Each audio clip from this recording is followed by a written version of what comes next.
किसी और देश में बैंक खाते में पैसा भेजने के लिए हमें कौन सा कोड चाहिए। तो दोस्तों आज एक बार फिर से हम हाजिर हैं आपके लिए बैंकिंग ज्ञान लेके।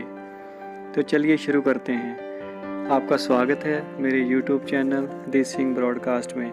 आज की हमारी इस वीडियो का विषय रहेगा स्विफ्ट कोड। स्विफ्ट कोड की मदद से ही हम किसी विदेश में पैसा भेज सकते हैं, जहां कहीं से अपने खाते में पैसा मंगवा सकते हैं। आज की हम इस वीडियो में यही चर्चा करेंगे कि स्विफ्ट कोड का आखिर मीनिंग क्या है और स्विफ्ट कोड हमें कहां से मिलता है। ये स्विफ्ट कोड हर किसी ब्रांच का नहीं होता, ये किसी बैंक की कोई स्पेशल ब्रांच होती है जो फॉरेन बिजनेस में डील करती है, उसका होता है। हर किसी ब्रांच को ये साइन नहीं होता। इसके लिए चलिए हम एक एग्जांपल लेके समझते हैं। कोई ABC बैंक है जिसकी न्यू दिल्ली में एक शाखा है और दूसरी तरफ XYZ बैंक न्यूजीलैंड में इसकी एक शाखा है। तो हमने न्यू दिल्ली से न्यूजीलैंड में पैसा भेजना है। इस पैसे को हमें भेजने के लिए या फिर वहाँ से पैसा हमारे इंडियन अकाउंट में मंगवाने के लिए हमें स्विफ्ट कोड की ज़रूरत पड़ती है। जैसे कि इंडिया में विद इन इंडिया हमें लेन देन करना है बैंक टू बैंक, तो हमें IFSC कोड की ज़रूरत पड़ती है। इसी प्रकार से इंटरनेशनल रेमिटेंस में हमें स्विफ्ट कोड की ज़रूरत पड़ती है। तो जैसे कि मैंने पहले बताया, ये हर किसी बैंक की हर किसी ब्रांच को असाइन नहीं होता। तो हमें क्या फिर फ़ॉरेन से पैसा मंगवाने के लिए जो फ़ॉरेन बिजनेस में डील करती है उसी ब्रांच में खाता खुलवाना ज़रूरी है? नहीं, हम किसी भी शाखा में खाता खुलवा सकते हैं। तो आइए अभी देखते हैं कि ये स्विफ्ट कोड आखिर है क्या। स्विफ्ट कोड की फुल फॉर्म है society for world wide inter bank financial telecommunication.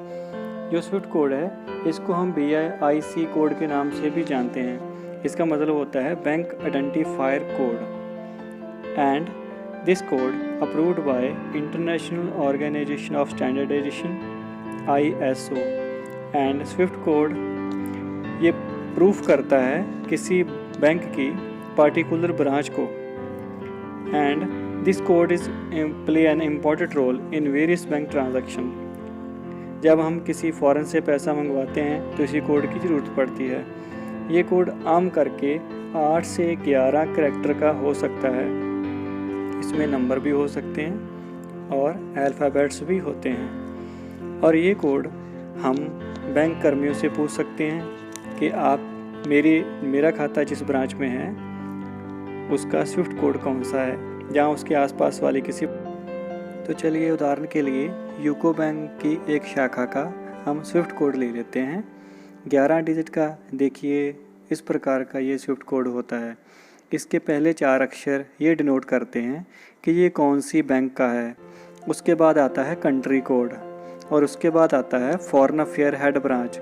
Most ऑफली बैंकों का जो हेड ब्रांच फॉरेन अफेयर की होती है वो बॉम्बे थी, मुंबई का जो पुराना नाम। और इसके आखिरी 3 अंक ये डिनोट करते हैं कि लोकल फॉरेन बिजनेस ब्रांच कौन सी है। हमारे जिस शाखा में हमारा खाता है उसके आसपास कौन सी शाखा है जो फॉरेन बिजनेस में डील करती है। ब्रांच के लिए तो ये कोड 11 डिजिट का होता है, लेकिन हेड ऑफिस ब्रांच के लिए ये 8 डिजिट का ही होता है। इसमें आखिरी 3 अंक नहीं होते। दोस्तों अगर आपको ये वीडियो अच्छा लगा तो इसको लाइक, शेयर और कमेंट करके अपने क्वेश्चन भेजिए और हमारे YouTube चैनल को सब्सक्राइब कीजिए और साथ में ही घंटी का बटन प्रेस कर दीजिए ताकि हमारे आने वाली वीडियो के आपको नोटिफिकेशन मिलते रहें। Thanks for watching this video.